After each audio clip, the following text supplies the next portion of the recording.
오늘 예수님이 우리 천국에 대해서 이렇게 비유로 말씀을 하시는데 13장에는 4개의 비유가 소개가 됩니다. 천국이 무엇인가에 대해서. 그래서 천국에 대한 비유로서 우리가 예전에 나누었던 씨 뿌리는 4가지 밭에 대한 비유를 우리가 함께 나누었고요. 나머지 3개가 오늘 동독한 말씀입니다. 3가지의 비유. 근데 왜 예수님이 비유를 우리에게 말씀하셨을까요? 그냥 모든 사람이 알아들을 수 있도록 하시면 좋은데 왜 우리에게 이렇게 비유로 굳이 좀 이해하기 힘든 말씀으로 해주셨을까?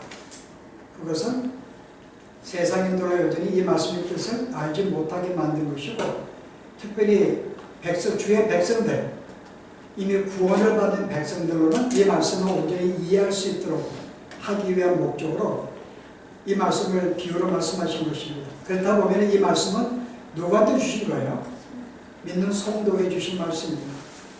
자, 우리가 보통 오늘 천국에 대한 비유 그러면 우리는 좋은 것만 생각을 해요.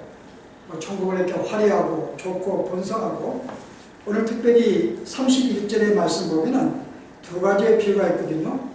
겨자씨를 심었는데 그게 자라서 큰 나무가 되고 새들이 깃드는, 그래서 웅장한 모습이 나오고요. 그 다음에 한 여인이 또 밀가루에 누룩을 넣었는데 또 물가루에 부풀어냅니다. 그래서 우리가 보통 이 말씀을 가지고 대부분의 성도님들은, 많은 분들이 오히려 이 말씀을 어떻게 이해하는가요? 우리가 주의 복음이 이제 예수님 때의 시작은 이제 몇 사람에게 증거되었고 했지만은 갈수록 나중은 점점 교회가 성장하고 믿는 자들의 수가 더하게 될 것이다. 그 하나님 나라의 성장, 내 시작은 미약하지만 나중엔 창대하게 된다는 이런 말씀을 우리는 보통 이 말씀들이 이해합니다. 그 예수를 믿는 사람들도 이 말씀을 많이 사용을 해요. 우리가 뭐 가게를 운영한다든지 사업을 한다든지 보통 뭐라 그래요? 내 시작은 미약하지만 나중은 창대할 것이다 그래요. 근데 이게 성경 말씀인가? 과연 내 시작은 미약하지만 나중은 창대하리라. 여러분 이 말씀이 어디 나와요? 욥기서에 보시면은 욥이 이제 고난받고 있는데 3명의 친구가 나와요. 그 중에 한 명의 친구가 빌닷입니다. 그 빌닷이 이제 욥의 모든 상처가 이제 막 그 상태를 보고 친구들이 말을 못해서 너무나 이렇게 상황이 아주 이렇게 너무나 악화된 상태에 있었기 때문에, 그래서 한 일주일과 함께 웁니다. 그 다음에 이제 드디어 일주일 후에 제일 첫 번째 친구 빌닷이 이런 말을 해요. 보실래요? 욥기 8장 7절에 보시면 제가 읽겠습니다. 내 시작은 미약하였으나 내 나중은 심히 창대하리라.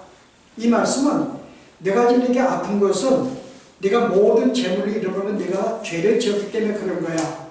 네가 만약에 내 죄를 고하고 주 앞에 용서를 구해서 주님이 너희를 사해 주시면, 너는 지금 시작은 이렇게 아픈 상태에 있지만 나중은 병도 낫고 재물도 축복받고 더 번성해질 거야 라는 의도로 이 빌닷이 이 말씀을 주신 거예요. 근데 나중에 어떻게 되는가요? 하나님이 이 빌닷을 책망합니다. 그래서 3명의 이 친구들의 말을 책망을 해요. 그 말은 그들의 말이 잘못되었다는 거죠. 오늘 이것은 욥이 하나님 주신 말씀이 아닙니다.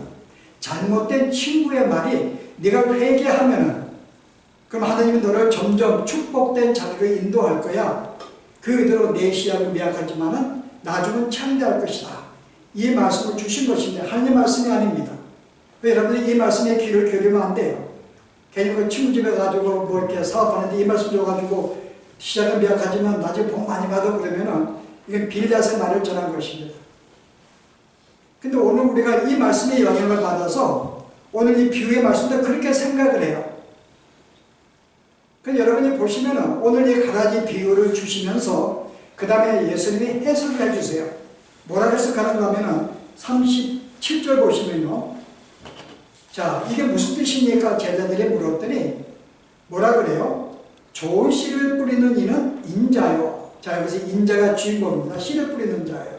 밭은 세상이요. 세상인데 좋은 씨는 천국의 아들들이니라. 세상 안에 좋은 씨를 뿌린 믿는 자들을 심겨두었어요. 그게 좋은 씨입니다. 그 다음에 가라지는 악한 자의 아들들이요.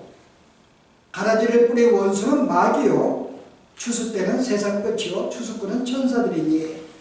자, 이제 가라지는 악한 자의 아들이라고 합니다. 그럼 만약에 우리가 천국을 마냥 좋은 것만 연상한다면 우리가 여기에 가라지가 나올 수가 없죠. 우리가 앞에 우리가 씨 뿌리는 비유에서도 네 가지의 씨 가운데 하나 좋은 옥토에 떨어져 있어야만 결실을 맺었고, 돌짝밭이나 가시밭에 떨어진 씨앗들은 자라지 못했어요. 열매를 맺지 못했습니다. 길가에 뿌려진 건 말할 것도 없고요. 여기에도 실은 열매를 맺은 것은 전체 밭의 4분의 1밖에 안 됩니다. 25%만 좋은 열매를 맺은 거예요. 나머지는 가짜입니다. 뭔가가 있는 것 같았는데 실제는 열매가 아니라는 거죠. 그럼 여기도 우리가 천국 가면은 그냥 좋은 것만, 옥토만 설명하시지 여기에 왜 다른 자갈밭이나 어떤 가래 떨어진 밭까지 함께 설명했는가? 예수님이 천국에 비유하면서 뭘 말씀하고 있는 거예요?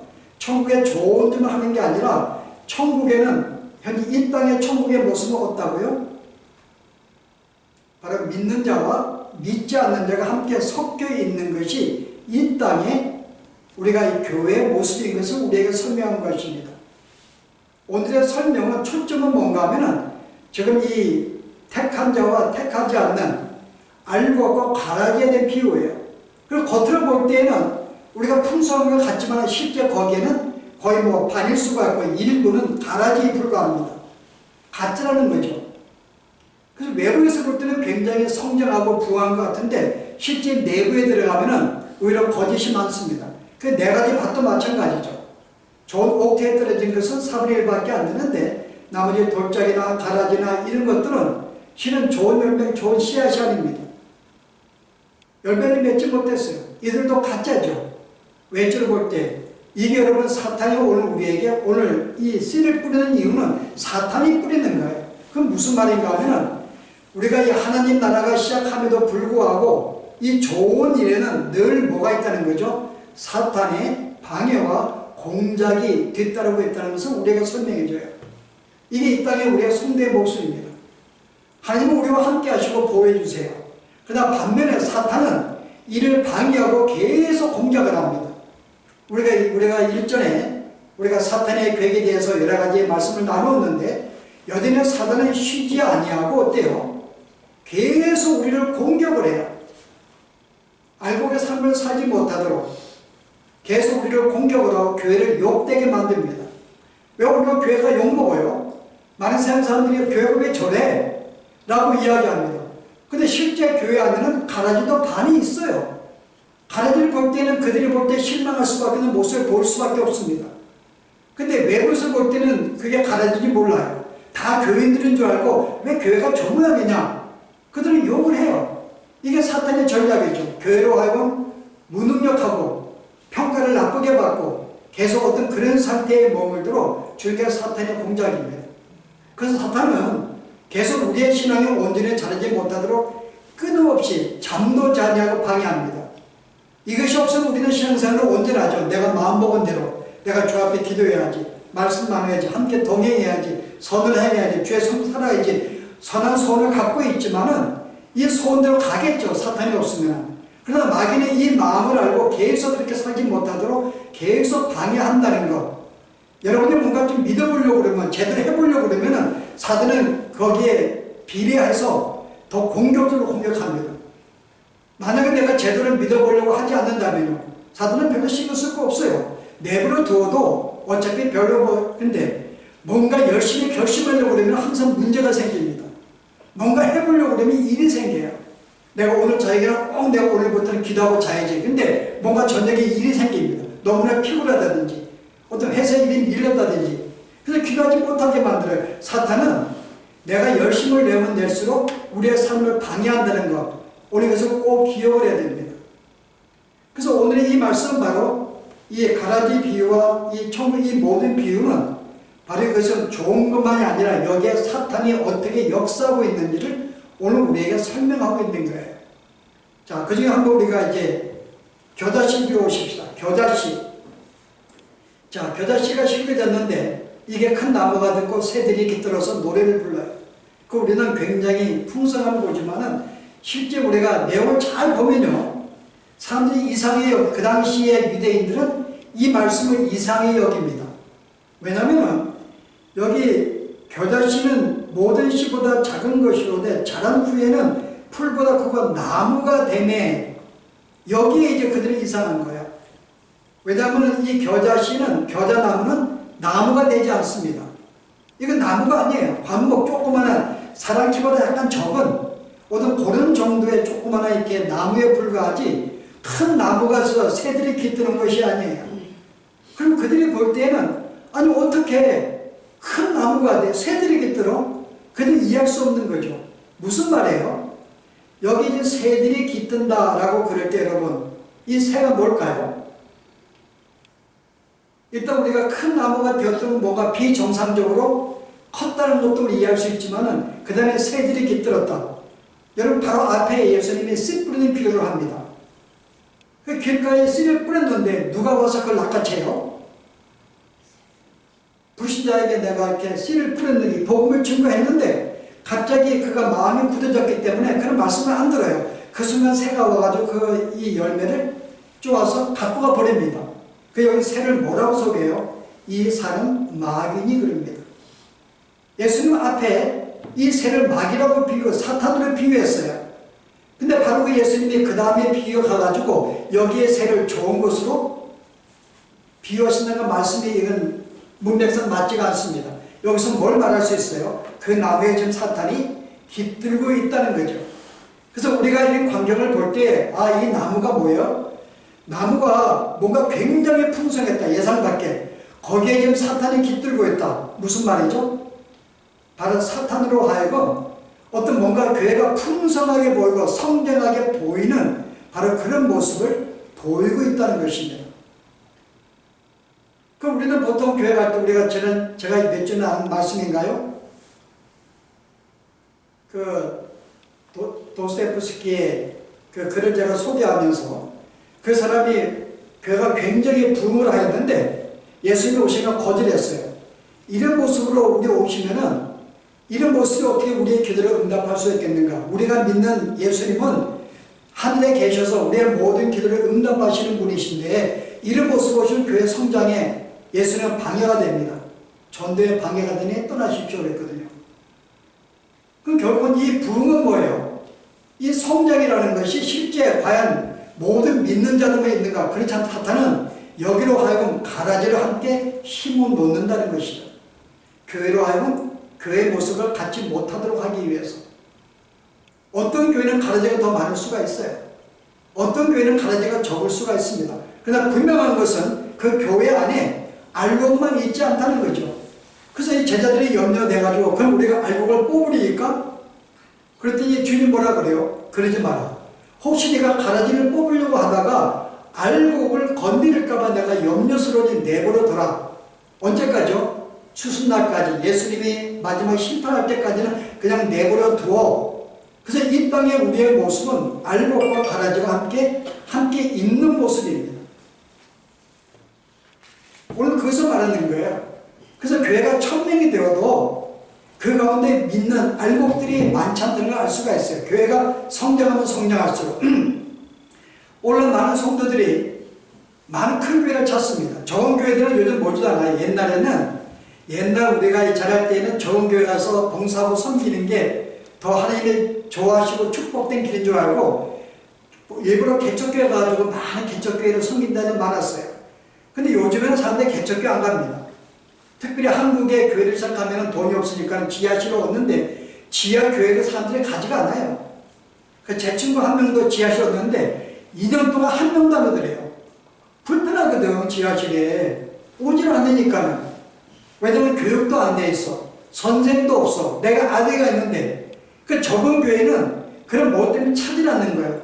그래서 큰 교회는 선생도 있고 조직을 가지고 다 큰 교회를 찾습니다. 사람들이 많고 뭔가 활동도 많고 우리가 혜택 받는 것도 많고 부유하기 때문에 다 큰 교회를 찾아요. 그래서 제가 한국에 섬길 때에도 보통 한 1000명 되는 교회인데 주일 예배는 수요일 되면은 몇 명인 줄 아세요? 수요일 되면은 한 50, 60명 모이는가요? 1000명의 교회가 수요 예배 드리면 전통적으로 수요 들어왔기 때문에 그 요즘에는 수요일 예배 안 드려요. 요즘 한국 교회는 수요 하지 말고 아예 오전에 그냥 기도를 모이자 그래서 거의 기도회로 수요일 오전에 바뀌었습니다. 한국에 가보시면 수요 예배 드리는 교회가 많지 않아요. 우리 오전에 기도회로 여성들만 모이죠. 저녁에 직장 끝난 남편들이 오지 않으니까 수요 예배는. 그래서 여인들만 모여서 우리 기도하자. 근데 오히려 수가 좀 더 많이 드는 걸 볼 수가 있는데요. 어쨌든 우리가 주일날은 풍성하게 너무나 많이 모여도 실제 우리가 어떤 주일날 오후라든지 수요 예배라든지 기도에 모험할 때는 10분의 1도 안 모이는 것이 현실입니다. 그럼 남은 10분은 뭐예요? 그냥 잠깐 내가 예배 갔다가 드리고 오는 거야. 내 의무를 다 했기 때문에. 그리고 뭐 목사님이 신방 오는 것도 싫고 개인사람 방해도 싫고 그냥 귀찮으니까는 그냥 큰 게 잠깐 예배 딱 가는 거죠. 그리고 나는 주 앞에 오늘 예배를 드렸어 라는 위로가 먹고 스스로 자기의 위로를 합니다. 바로 이런 현상을 만들어주는 거죠. 이게 사탄의 괴계입니다. 그래서 갈수록 교회는 타락하게 되어 있어요. 왜냐하면 가난이 너무나 많으니까는. 그래서 오늘 어떤 그 목회자고 신학자들은 아마 현대의 교회의 모습은 옛날 중세시대의 암흑의 시대보다 더 정말 암흑의 시대가 되었다고 합니다. 신학적으로도 제대로 서지 아니하고 신앙도 어떤 예수를 믿고 섬기는 게 아니라 오히려 어떤 기복신앙의 축복을 바라보고 장수를 바라보고 어떤 자기의 이익을 추구하고 명예를 위해 자기의 만족을 위한 그런 모함으로 거의 다 교회를 섬기는 오히려 중세시대보다 암흑의 시대라고 사람들이 이야기를 합니다. 여러분 그 다음에 누룩도 마찬가지예요. 누룩이 한 여인이 섬을 가로솥에 넣어서 부풀었습니다. 성경에는 한 번도 우리가 볼 때 누룩 부풀기 때문에 뭔가 교회가 점점 성장할 예상하지만은 성경의 누룩은 한 번도 좋은 일에 쓴 적이 없어요. 여러분 구약시대에 제사를 드릴 때 거기에 누룩을 넣습니까? 제사할 때 거기 모든 소재에는 누룩을 넣지 못하게 해요. 누룩은 악을 상징하기 때문에 구약에서 한번 보실래요? 누룩을 넣지 못하게 하는 것. 보전 고린도전서 5장 6절 보세요. 너희가 자랑하는 것이 옳지 않도다. 적은 누룩이 온 덩어리에 퍼지는 것을 알지 못하느냐. 너희는 누룩 없는 자인데 새 덩어리가 되기 위하여 묵은 누룩을 내어. 너희는 누룩이 없는 자라고 이야기해요. 누룩이 없는 자인데 새 덩어리가 되기 위하여 묵은 누룩을 내어버리라. 우리의 유월절 양 곧 그리스도께서 희생하셨느니라. 이미 그리스도의 죽음으로 우리는 누룩이 없어져 버렸어요. 그 누룩이 없는 자였는데 그럼 너희는 제사할 때는 누룩을 다 제거라고 이야기합니다. 뭐 구약의 레위기에 보시면은 수많은 제사장 거기에다 누룩을 제하라고 그래요. 누룩은 악을 상징하기 때문에. 한두 개 더 보실래요? 예수님 계실 때에도 누룩에 대해서 뭐라고 말씀하셨는지 마태복음 16장에 보시면은 11절 보세요. 어찌 내 말한 것이 떡에 관함이 아닌 줄을 깨닫지 못하느냐. 오직 바리새인과 사두개인들의 누룩을 주의하라 하시니. 바리새인과 사두개인들의 누룩, 과연 그건 뭘까요? 그제서야 제자들이 떡의 누룩이 아니요 바리새인들과 사두개인들의 교훈을 삼가라고 말씀하신 줄을 알미라. 자, 여기에 바리새인의 누룩을 조심하라. 여기서 누룩은 그들의 교훈이라 그래요. 그들의 교훈은 뭘까요? 의식주의이고 율법주의입니다. 그들은 의식을 강조해요. 주 앞에 나와서 정장을 하고 발 씻고 손을 닦고 예배하고 어떤 율법을 지키는 율법주의를 강조하는 거죠. 그래서 교회 안에서도 뭐라 그래요? 이 누룩에 넣었다는 것은 교회로 하여금 여전히 너희는 율법을 지켜야 돼 라고 가르치고 있다는 거죠. 예수 믿어? 그럼 하나님의 자녀의 표를 보여야지. 그 표가 뭘까? 계명을 지켜야지. 뭔가 세상과 비교할 때 하나님 말씀 계명을 지키는 모습을 보여야지 그게 믿는 자의 모습이지. 안 지키면 어떡해? 계속 우리는 계명을 지키라고 요구를 해요. 물론 지켜야 돼요. 우리의 사랑으로. 지킬 수 없음에도 불구하고 노력해야 됩니다. 그러나 그것이 마치 지키는 게 어떤 우리의 의무고 그것으로 구원을 받고 그것으로 상급받는 그런 개념은 아니죠. 근데 그들은 계명을 지켜야지 하나님의 자녀의 표라고 이야기합니다.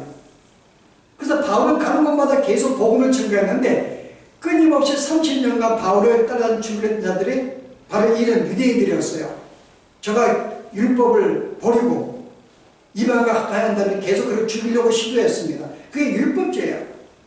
그래서 그래서 여러분들이 계속 계명으로 내가 이렇게 말씀을 지켰기 때문에 뭔가 주 앞에 내가 이렇게 믿음이 좋고 당당한 것 같고 뭔가 내가 말씀대로 순종하지 못하기 때문에 나는 부족한 자다라고 생각하는 것은 율법적인 영향을 받고 있는 거죠. 우리는 주님을 사랑해서 그의 계명을 지키려고 합니다. 근데 율법주의는 아니에요. 계명을 지킴으로 말미암아 그것이 뭔가 나에게 생명을 주고 그걸 지킴으로 내가 주 앞에 인정을 받고 그걸 지키면 내가 주 앞에 복을 받는 게 아니라 하나님의 자녀로 성품이 있기 때문에 내가 지키든 못 지키든 내가 살아가는 것이지 그게 내 주 앞에 어떤 이게 인정을 받거나 상급의 대상이나 내가 번영하는 하나의 그런 키가 어떤 열매가 아니라는 거죠. 그래서 율법을 강조해요. 의식을 강조합니다. 뭐를 기도해야지만 예배를 드려야지만 뭐를 해야지만이 우리가 주 앞에 예쁨을 받을 수 있는 이게 당시 초대교회 문제들에서 초대교회는 계속 율법을 강조했습니다. 조금 더 나가면 헬라 철학이 들어왔죠. 세상의 지식들도 들어왔죠. 자, 그 다음 또 하나 볼까요? 누룩을 또 하나 소개하는 것이 마가복음 우리가 8장의 말씀인데요. 여기에 누룩은 또 예수님이 다른 데를 들어서 말씀해 주십니다. 8장 15절 보세요. 예수께서 경고해 이르시되 삼가 바리새인들의 누룩과 아까 설명했죠? 헤롯의 누룩을 주의하라. 헤롯은 누룩이 나옵니다. 헤롯은 세상의 전형적인 지도자예요. 여기 누룩은 뭘까요? 어떤 성공주의, 번영주의, 안정주의, 권력 추구 이 모든 이 땅에서 우리가 잘 먹고 잘 살고 번영하고 높아지고 어떤 그런 장수하는 어떤 그런 모든 가르침이 바로 여기 헤롯은 누룩입니다. 그런데 내가 예수를 믿으면 내가 번성하게 될 거야. 사업에 망하지 않아. 너 병도 아프지 않아. 한국에 우리 순복음교회 나 정기 목사님 계실 때 뭐라 그래? 삼박주 구원해요. 내가 영혼을 구원받으면 너 병들지도 않고 아프지도 않고 늙지도 않은 축복을 받을 거야. 그 예수 믿는 게 병들지 않아. 병들면은 악의가 들었다 그래요. 이게 바로 누룩의 가르침이죠. 누룩이 들어간 거예요. 헤롯은 누룩. 예수 믿으면 번성한다. 여러분 그러지 마세요. 물론 하나님 우리를 지키시고 보호해 주세요.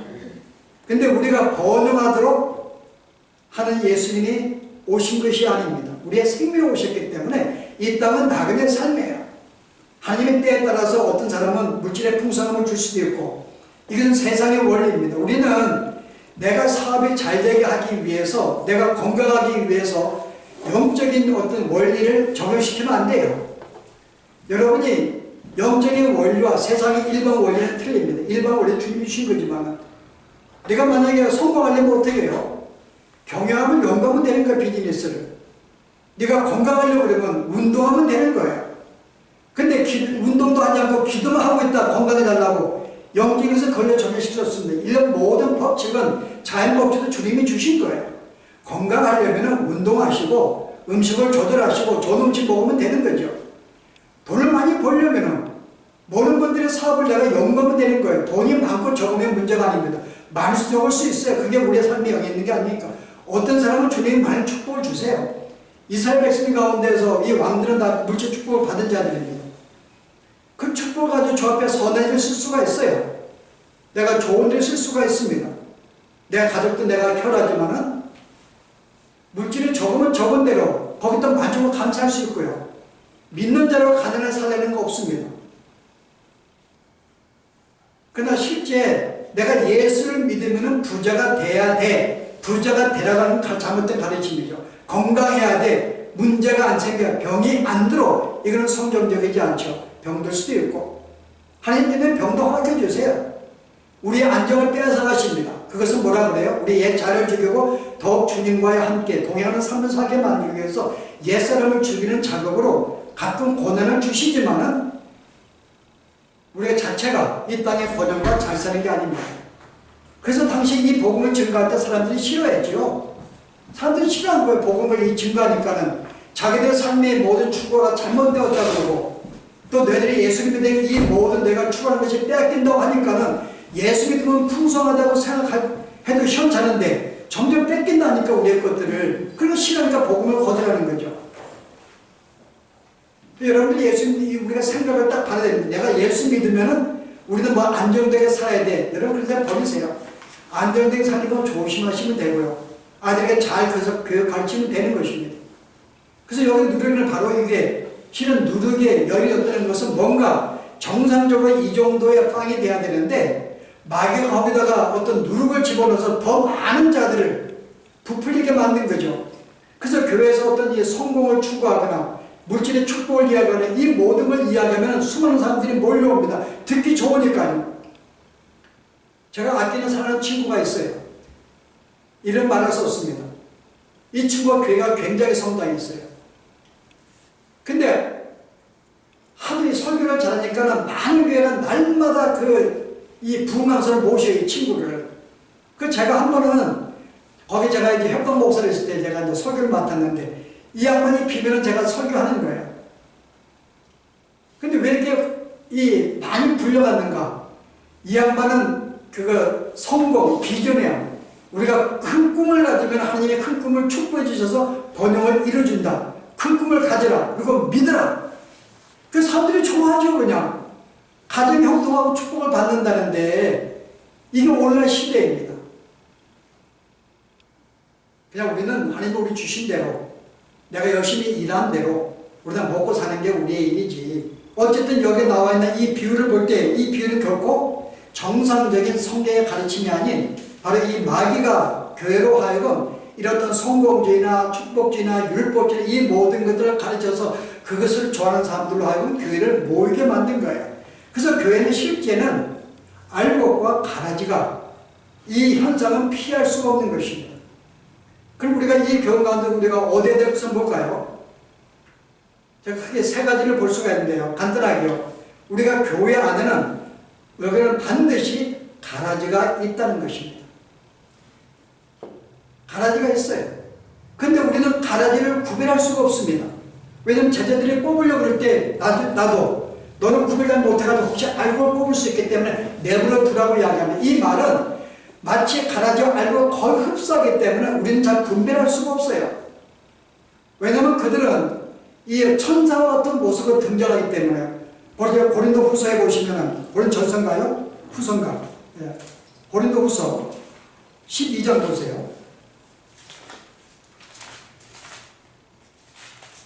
11장 14절 말씀이 13절 그런 사람들은 거짓 사도요 속이는 일꾼이니 자기를 그리스도의 사도로 가장하는 자들이니라. 거짓 사도들의 등장이요 이것은 이상한 일이 아니니라. 정상적인 거예요. 사탄도 자기를 광명의 천사로 가장하나니 나를 천사로 보이는 거죠. 그러므로 사탄의 일꾼들도 자기를 의의 일꾼으로 가장하는 것이 또한 대단한 일이 아니니 그들의 마지막은 행위대로 되리라. 이 사탄도 천사로 의의 일꾼으로 아주 거룩한 주의 모습으로 등장한다는 거죠. 여러분 분별할 수 없어요. 만약에 여러분 교회 가가지고 그 교회가 계속 어떤 축복과 번영과 안정과 하나님의 인도하신 보호하심만 강조하는 교회 같다면 그것은 의의 일꾼으로 여기는 가장된 일꾼으로 볼 수 있습니다. 여러분 속담에 이런 말이 있어요. 내가 마귀를 보려면 강대상의 선제를 보라 그래요. 예, 저를 보시면 됩니다. 선제를 거기에 의의 일꾼들이 너무나 가짜들이 많다는 거죠. 어떤 복음을 가지고 이 성경을 가지고 거기다 왜곡된 자기의 말들을 하고 사람들을 모으고 자기의 어떤 출세와 만족을 위해 사람들을 부흥시키는 거죠. 여러분들이 여기 분별력이 있어야 돼요. 이 말씀을 듣고 이게 잘못되었다. 여러분 분별 가야 됩니다. 우리에게 번영과 축복과 고난을 이야기해야 된다면 그건 잘못된 가르침이에요. 물론 하나님은 그 안전하게 지켜주시면 때로는 그것만 있는 게 아니에요. 고난도 우리는 경반됩니다. 때는 하나님이 주시기도 해요. 내 잘못을 해주기도 하지만 그런 온전히 번영과 문제가 없다는 가르치면 바로 이것은 가라지를 심은 그 결과입니다. 여러분들이 이 사실을 보고서 분별을 가져야 돼요. 뭐가 잘못됐구나. 그래서 세상이 볼 때는 그들로 말미암아 교회는 욕을 먹지요. 교회 욕을 먹어요. 두 가지 문제가 있습니다. 세상은 뭐가 저기 교회냐 저렇게 엉망이냐 그래요. 근데 진짜 믿는 자들은 우리가 보면 알잖아요. 희생과 헌신과 사랑과 용서가 있습니다. 이들의 모습 보면은 가라지를 다만 설치기 때문에 그들 볼 때는 뭔가 실망스러운 거예요. 그들을 볼 때는. 그리고 교회 내에서도 가라지로 말미암아 알곡들이 실망을 합니다. 저 사람은 예수를 저렇게 믿었는데 왜 아직도 변화가 안 됐을까? 괜히 속상하고 한마디 해주고 싶어요, 여러분. 그러지 마세요. 그거는 현실입니다. 우리는 구분하지 못해요. 우리는 이제 기도할 뿐이지, 그것을 왜 교회가 다 이렇게 충성 봉사하고 이렇게 믿음과 살아야 되는데 왜 다 이렇게 우리가 믿음 가운데 살지 못할까 속상하기도 해요. 답답하기도 합니다. 그러나 그럴 필요가 없어요. 왜냐하면 가라지가 있기 때문에. 이건 우리 힘으로 할 수 있는 게 아니에요. 그래서 우리는 이 안에 가라지가 있다는 것도 알고서 신앙생활을 할 때에 마음의 평안을 누려야 됩니다. 우리가 할 수 있는 게 아니기 때문에. 그렇다고 그들을 거절할 수는 없습니다. 우리 그들을 거절할 수가 없어요. 왜 거절을 못해요? 여러분, 예수님이 뭐라고 말씀하셨어요? 마태복음 여러분 9장에 보시면은 11절부터 보십시오. 9장 11절. 바리새인들이 보고 그의 제자들에게 이르되 어찌하여 너희 선생은 세리와 죄인들과 함께 잡수시느냐. 예수님은 항상 죄인들과 함께 어울리셨어요. 예수께서 들으시고 이르시되 건강한 자에게는 의원이 쓸데없고 병든 자에게야 쓸데있느니라. 너희는 가서 내가 긍휼을 원하고 제사를 원하지 아니하노라 하신 뜻이 무엇인지 배우라. 나는 의인을 부르는 것이 아니라 죄인을 부르러 왔노라. 뭐라 그래요? 실제 만약에 우리가 내가 볼 때 뭐 가지 같은 사람이 만약에 있다고 그들을 거절한다 그러면 불신자를 거절한다고 그러면 문제가 생깁니다. 왜냐하면 예수님은 죄인을 부르러 오셨어요. 만약에 그들이 그마저 교회 오는 것을 우리가 막아버리고 미워하고 비판한다면요. 그래서 못 나오게 한다면 복음은 증가할 수 없습니다. 하나님은 그들에게 기회를 주시는 거예요. 혹시 그는 택한 자가 있는지 모르기 때문에 그 주님은 죄인들을 부르러 오셨어요. 그래서 그들과 함께 어울렸습니다. 함께 어울리고 교제하시면서 말씀을 주시는 가운데 그들이 돌아올 수 있으니까요. 만약에 믿는 자가 모여서 우리끼리만 예배한다면요. 좋죠. 다 우리가 위로받고 힘없고 다 예수님 잘 믿으니까는. 그러면 택한 아직 잃어버린 양에 대해서는요. 우리는 그들을 구원할 길이 없습니다. 그래서 하나님은 또 이를 위해서 우리가 세상에 나가서도 가라지를 인도하기도 하지만은 우리의 삶을 통해서 우리의 복음을 통해서 그들로 교회를 불러주신다는 거예요. 가라지를. 때로는. 그러나 그건 참 알곡이죠. 지금 수업까지 가라지지만 그걸 통해 여기서 강단에 말씀을 듣게 하고 또 교인들의 어떤 그런 믿는 자의 참된 모습을 보고 여러 가지 모양을 통해서 언젠가 그들로 하여금 구원을 얻게 하시기 위해서 보내시기도 한다는 것입니다. 그래서 사탄이 넣을 때 하나님이 허락하세요. 일부러. 그걸 통해 그들과 함께 어울리고 교제하시면서 부르시기 위해서. 그래서 우리가 두 가지를 기억해야 됩니다. 항상 우리는 교회 안에 가라지가 있는 줄 알고 내 마음속에 어떤 성도들을 보고 믿음이 계속 믿는 자의 모습이 아닌 모습 볼 때 실망하거나 좌절하거나 고통스러울 필요 없다는 거죠. 비판할 것도 없이 위해서 기도하시면 됩니다.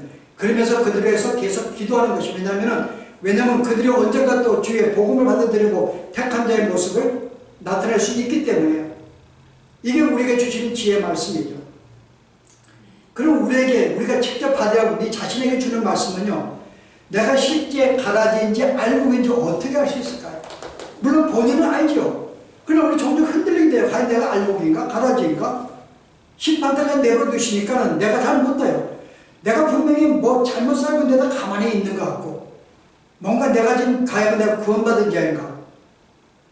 그래서 우리가 이와 같은 우리의 성도들의 모습 보고 베드로가 우리에게 권면한 말씀이 하나 있는데요. 그게 베드로 전서 5장에 있는 말씀입니다. 8절의 말씀이요.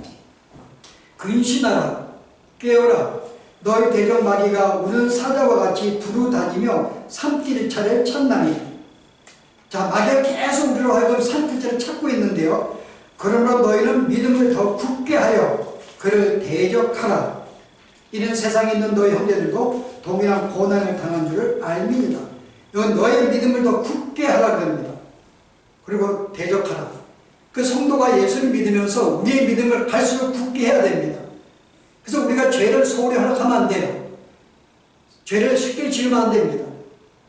분별력을 가지고 날마다 하나님의 자녀답게 내가 구원받은 자로서 그 어떤 그 표출을 가지고 주님을 사랑하고 동행하며 계속 말씀 순종하는 삶을 살고 노력을 해야지. 그렇지 않고 내가 내버려두고 죄를 짓는 삶에 나를 내버려둔다면 내가 가릴 줄 모르기 때문에 주님은 그런 점에서 너희는 항상 너의 믿음을 점검하고 굳게 하라 그래요. 택한 자의 모습에서 내가 그걸 통해서 너는 내가 주의 자녀에서 확신하라는 거죠. 이게 우리에게 주시는 분별의 삶입니다. 내가 알고야? 그럼 계속 내가 알고로 살고 있는지 계속 내가 분별하고 내 자신을 돌아봐, 분별 있게 돌아보라는 우리의 말씀이죠. 어느 순간 내가 그렇게 했다가 아니라 그러면, 그러나 여러분이 걱정할 건 없어요. 믿는 자에게는 제가 다음 시간에 말씀할 텐데, 하나님은 우리에게 내가 마음속에 귀한 소원을 가지고 있는데도 그럼 내가 택하지 않는 백성은 어떻게? 그럴 걱정은 없습니다. 그건 제가 다음 시간에 말씀 나누도록 하고요. 오늘 주신 말씀은 오늘 크게 이 교훈 가운데 세 가지요.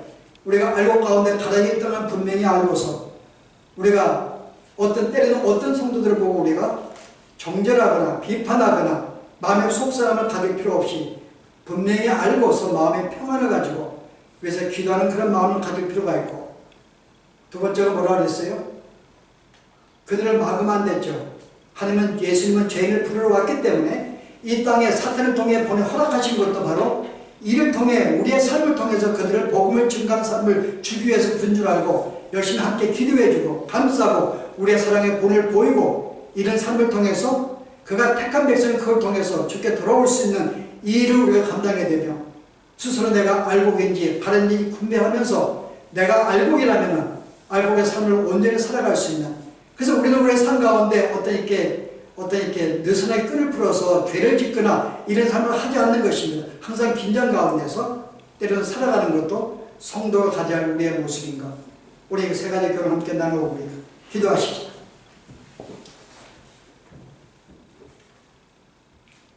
참으로 늘 우리가 주의 인도하심과 주의 보호하심 살아가지만은 이에 반면 사단은 우리로 하여금 온전한 성도의 삶을 살지 못하게 하기 위해서, 교회의 모습으로 살아가지 못하게 하기 위해서, 여러 가지 모양으로 우리를 넘어뜨리기 위해서 그는 참으로 온 힘을 다해 우리를 공격하며 유혹하며 미혹하며 핍박을 하는데, 아버지 하나님, 오늘 베드로가 주신 말씀처럼 우리 이런 상황에 더 우리의 믿음을 굳게 하시고 분별력을 가지고 살아갈 수 있는 저희들의 삶이 되도록 인도하여 주시기를 원합니다. 아버지 하나님, 참으로 우리가 주 앞에 부름받은 사실이 너무나 감사한 줄 알고 내가 알고 있는 날마다 자각하며 이 사실을 통해서 참으로 믿지 않는 자들에게, 때로는 가라지들에게 우리의 이러한 참된 모습을 보이는 말미암아 그들도 주의 택한 백성으로 돌아올 수 있는 은혜를 허락하여 주시기를 원합니다. 우리가 결코 가라지가 되냐며 주 앞에 감사하며 이 땅에 사는 동안에 늘 주 앞에 더욱 의지하고 동행할 수 있는 저희들의 삶이 되도록 인도하여 주시옵소서. 예수 이름으로 기도합니다. 아멘.